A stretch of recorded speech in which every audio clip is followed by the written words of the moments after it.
élève, ensuite étudiant, j'entendais parler de l'ONU. Je croyais que c'était une organisation des personnes savantes, morales, ainsi de suite. Je me disais que si ces gens disent quelque chose, mais cette chose est d'une véracité, ainsi de suite. Je pensais la même chose des grands médias. Alors quand je me suis rendu dans la vie réelle, je me suis rendu compte que non, quand vous entendez la ONU, le monsieur qui écrit ça a ses amis ici au Cameroun et tout, qui lui font des petites notes. On dit que si tu fais comme ça. J'ai commencé à découvrir que quand les grandes radios là, que nous connaissons et tout, ont des amis, ça peut être des amis du gouvernement, des amis de l'opposition, c'est des gens qui leur font des petites notes et puis disent que bon, si tu dis ça, ce monsieur ne nous connaît même pas, le monsieur commande là. Il ne s'intéresse pas du tout à nous. C'est-à-dire c'est des petits pays comme ça, comme nous, mais pour renflouer leur gibecière. Ils parlent de nous, comme ça. Des fois, l'ONU dit des choses qui n'existent pas. D'autres fois, elle dit de très bonnes choses, mais je veux dire, ce n'est pas par souci pour nous. Non, non. L'ONU, c'est une organisation des grands qui, de temps en temps, parle des affaires des petits, mais qui organise des affaires des grands. L'élection au Cameroun a besoin d'un climat particulier. Nous n'avons pas réussi à atteindre ce qu'il fallait atteindre. Parfait ici. De mon point de vue, et ça va choquer, j'ai dit ça depuis longtemps, Paul Biya nous a eus.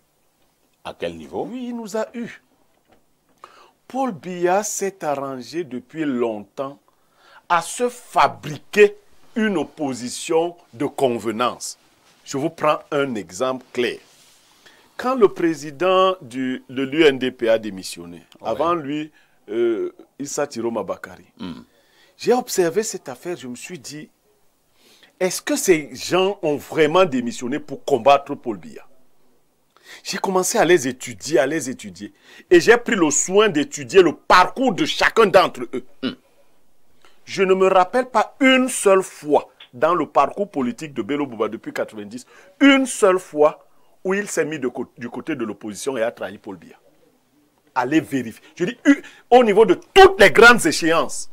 Donc tu ne l'as pas entendu se plaindre du massacre des militants du SDF au lancement du SDF. Je dis, lors des moments cruciaux de la vie politique du Cameroun, il y avait deux individus, Bello Bouba et Augustin Frédéric Kodok.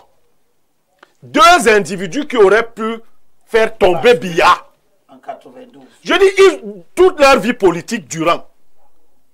Et ces deux individus, j'ai découvert une chose sur le premier individu, qu'il était un ami caché de Paul Biya. Bello Bouba. Non, Kodok. Et qu'ils étaient venus pour... Ils ont fréquenté ensemble. Ils ont même eu des rapprochements. Ensuite, j'ai fait des découvertes sur Bello Bouba. C'est Biya lui-même qui a envoyé chercher son ami en exil pour lui dire que non, au Nigeria. Viens. Et donc, ces deux félins, ces deux gens-là, c'est lui qui a dit à son ami que va encore me sauver. Mais, depuis... Attendez un peu. Vous voulez faire comprendre, Blériot, vous voulez faire comprendre que ce que Bello vient de faire là, en démissionnant du gouvernement, en étant candidat à la présidentielle, c'est encore un bon arrangement avec le président de la République? Je vous assure, c'est un arrangement avec son frère, son grand frère. Et vous verrez ce que ça va donner. Parce que la démission de Bello Bouba, si vous la lisez, donne l'impression que l'opposition a déjà de l'épaisseur.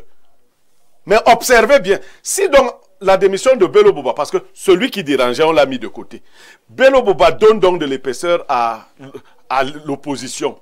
À la fin de l'élection présidentielle, vous connaissez le rôle de Bello Bouba? C'est de faire entériner la victoire de son grand frère.